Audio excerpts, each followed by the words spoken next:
प्रश्नवाचक सर्वनाम किसे कहते हैं? कई बार क्या है बेटा कि किसी व्यक्ति या वस्तु के बारे में जो है मन में प्रश्न उठते हैं कि वह व्यक्ति कौन है या वह वस्तु क्या है। तो ऐसी स्थिति में जो है उस वस्तु या व्यक्ति के स्थान पर जो हम प्रश्नवाचक सर्वनाम का प्रयोग करते हैं। कैसे? जैसे यहाँ उदाहरण के लिए देखिए, यहाँ कौन रहता है, कौन चलेगा मेरे साथ, आज आपने क्या बनाया है, इन साड़ियों में से तुम्हें कौन सी साड़ी पसंद है। तो यहाँ पर आप देखेंगे बेटा कि यहाँ कौन रहता है, तो यहाँ पर जो है कौन, ये जो है आपका कौन, ये किसके लिए प्रयोग हुआ है? कौन प्रयोग होता है बेटा व्यक्ति के लिए। किसके लिए प्रयोग होता है?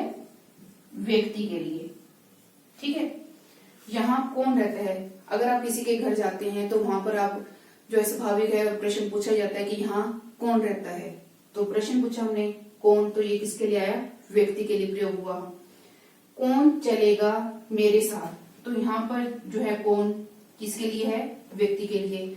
जैसे आप कहीं पर भी घूमने जा रहे हैं और आपके घर में जो है छोटे बच्चे हैं, तो हम स्वाभाविक है हम उनसे पूछते हैं कि कौन कौन चलेगा मेरे साथ घूमने के लिए। तो बच्चे कहते हैं कि हाँ मैं चलूंगा। तो यहाँ पर जो है कौन चलेगा मेरे साथ, यानी कि व्यक्ति के बारे में जो है बात की जा रही है कि कौन कौन मेरे साथ चलेगा। तो यहाँ पर जो है ये व्यक्ति के लिए हो गया। आज आपने क्या बनाया है, ठीक है, क्या। और इन साड़ियों में से तुम्हें कौन सी साड़ी पसंद है, कौन सी। तो यहाँ पर जो है बेटा क्या, कौन सा,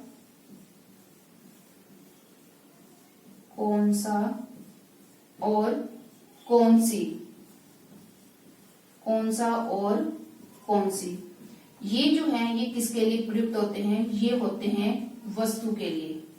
किसके लिए प्रयुक्त हुए हैं? ये वस्तु के लिए प्रयुक्त होते हैं। जैसे आज आपने क्या बनाया है, जैसे आप घर पर आते हैं तो घर पर आप मम्मी से पूछते हैं कि मम्मी आज आपने खाने में क्या बनाया है। तो क्या है वो? वस्तु ही है कि आप पूछ रहे हैं कि आज आपने क्या बनाया है। तो ये क्या है? क्या यहाँ पर जो है वस्तु के लिए प्रयोग होता है।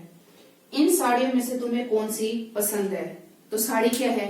वस्तु ही है कि इन साड़ियों में से जो है तुम्हें कौन सी पसंद है, या इन किताबों में से तुम्हें कौन सी किताब पसंद है। तो ये जो चीजें हैं साड़ियां या आपने क्या बनाया है, तो इनमें क्या और कौन सी, ये चीज प्रयुक्त होती है बेटा वस्तु के लिए, और कौन का प्रयोग किया जाता है प्रश्नवाचक के लिए। ठीक है। तो अब इसकी परिभाषा क्या हुई? जिन सर्वनामों से किसी व्यक्ति, वस्तु या स्थान के विषय में प्रश्न पूछे जाने का बोध हो तो उसे हम जो है प्रश्नवाचक सर्वनाम कहते हैं। चलिए अब हम जो है आगे देखते हैं संबंधवाचक सर्वनाम किसे कहते हैं। संबंधवाचक सर्वनाम, संबंधवाचक सर्वनाम किसे कहते हैं? चलिए आइए पहले हम एक बार उदाहरण देखते हैं। जो परिश्रम करेगा वह सफल होगा, जिसे आपने बुलाया था वह बाहर खड़ा है, जो जीता वही सिकंदर। अब बेटा आपने इन वाक्यों में देखा कि जो, वह, जिसे, वह, जो, वही, ये जो है बेटा ये आपके क्या हैं? सर्वनाम शब्द हैं। क्या है आपके? सर्वनाम शब्द। जो, वह, जिसे, वह, जो, वही, ये जो सर्वनाम शब्द हैं ये क्या करते हैं? ये सर्वनाम जो शब्द हैं ये दो उपवाक्यों के, यानी कि एक ये वाला उपवाक्य हो गया और आपका एक ये वाला उपवाक्य हो गया। तो ये जो दो उपवाक्य हैं, इन दो उपवाक्यों के जो है आपसी संबंध को प्रकट कर रहे हैं, आपसी संबंध को बता रहे हैं। कैसे? जो परिश्रम करेगा, ठीक है, अगर हम यहाँ तक छोड़ दें तो हमारा वाक्य पूरा नहीं होता कि जो परिश्रम करेगा। अगर हम ये कहते हैं कि जो परिश्रम करेगा वह सफल होगा, तो हमारा वाक्य क्या है? पूरा हो जाता है। और यह क्या है? उसके संबंध को ही बता रहे हैं ना कि जो परिश्रम करेगा वह सफल होगा, यानी कि जो मेहनत करेगा वही सफल होगा। तो ये जो आए हैं आपके जो और वह, ये जो सर्वनाम आए हैं, ये सर्वनाम जो है ये दोनों उपवाक्यों के जो है आपसी संबंध को बता रहे हैं, यानी आपसी संबंध को जोड़ने का कार्य कर रहे हैं। अगला देखते हैं। जिसे आपने बुलाया था वह बाहर खड़ा है। ठीक है। अगर हम यह न लगाएं जिसे और वह, आपका वाक्य पूरा होगा नहीं ना। आपने बुलाया था, बाहर खड़ा है, कौन? जिसे आपने बुलाया था वह बाहर खड़ा है।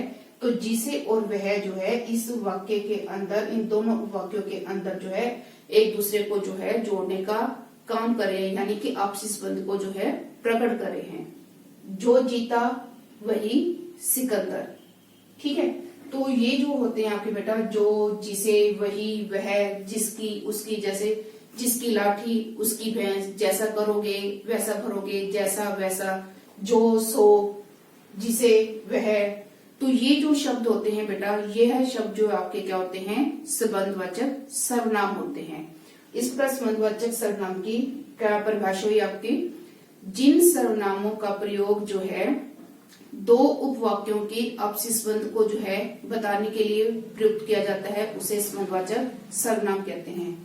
और यह जो है ना बेटा आपके, जो है ये संबंधवाचक जो सर्वनाम है हमेशा आपको इसी प्रकार जोड़े के रूप में ही मिलेगा। इसकी ये पहचान है कि यह कभी भी अलग नहीं आएगा। यह जो है संबंधवाचक सर्वनाम आपको इसी प्रकार जोड़े के रूप में मिलेगा, यानी कि जो परिश्रम करेगा कोमा वह सफल होगा। तो यह आपको इस प्रकार जोड़े के रूप में मिलेगा। और जो आपकी ये सर्वनाम है, जैसे जो, ठीक है, वह, जिसे, जैसा, वैसा, जिसकी, उसकी, ये जो है आपके बेटा, ये जो सर्वनाम शब्द हैं ये प्राय जो है, प्राय आपको उपवाक्यों के आरंभ में ही मिलेंगे। अब आप यहाँ पर देख रहे हैं, जैसे जो, ये क्या है, इस वाक्य के आरंभ में ही आपको मिला। सफल होगा उससे पहले क्या है, वह सर्वनाम शब्द लगा हुआ है। इसी प्रकार दूसरे वाक्य में आपने बुलाया था, उससे पहले क्या है, जिसे सर्वनाम लगा हुआ है। और इसी प्रकार जो है बाहर खड़ा है, उससे पहले क्या है, वह लगा हुआ है। तो यह हमेशा संबंधवाचक जो है आपका जोड़े के रूप में आता है। और ये जो सर्वनाम शब्द हैं, ये जो आपके उपवाक्य हैं, इन उपवाक्यों के आरंभ में ही ये लगते हैं। ठीक है, तो ये जो है संबंधवाचक ये जो सर्वनाम शब्द हैं, ये दो उपवाक्यों को आपस में जोड़ने का काम करते हैं। ठीक है, अब अगला है बेटा आपका निजवाचक सर्वनाम। निजवाचक सर्वनाम किसे कहते हैं? निज का अर्थ क्या होता है? निज का अर्थ होता है अपना। क्या होता है? अपना। आप देखेंगे, विभोर कार का टायर खुद बदल लेता है, वह अपने आप कपड़े धोता है, मैं स्वयं खाना ले लूंगी। अब आप इन वाक्यों में देखिए बेटा कि इस वाक्य के अंदर जो आया है खुद, अपने आप, स्वयं, ये जो शब्द हैं, ये शब्द क्या हैं? विभोर का, वह, मैं, इनके लिए प्रयुक्त हुए हैं। निज का अर्थ क्या होता है? अपना। तो यहाँ पर जो है खुद, अपने आप, स्वयं, यहाँ पर खुद किसके लिए आया? विभोर के लिए, अपने आप वह के लिए, और स्वयं किसके लिए आया? मैं के लिए। तो ये जो सर्वनाम शब्द है ये क्या है? जो ये क्रिया है टायर खुद बदल लेने की, कपड़े धोने की, खाना बना लेने की, ये जो क्रिया है, इस क्रिया में जो है वो अपने निजी योगदान को बता रहे हैं, अपने स्वयं के महत्व को जो है बता रहे हैं। कैसे? इसकी पहचान क्या होती है निजवाचक सर्वनाम की? इसमें वाक्यों के अंदर जो है आपको जैसे मिल जाता है खुद, ठीक है, खुद मिलेगा, जैसे स्वयं, अपने आप, अपने आप। वाक्य के अंदर जो है जब ये आपको मिल जाए खुद, अपने आप, स्वयं, तो वहां पर जो है आपका निजवाचक सर्वनाम होता है। तो निजवाचक सर्वनाम की परिभाषा क्या बनेगी? जिन सर्वनामों का प्रयोग जो है कर्ता, कर्ता क्या था यहाँ पर? कर्ता हमारा है यहाँ पर विभोर, और यहाँ पर क्या है इस वाक्य में? वह, और यहाँ पर क्या है? मैं। जिन सर्वनामों का जो है प्रयोग कर्ता क्रिया में, क्रिया क्या थी? बदलने की, कपड़े धोने की, खाना लेने की।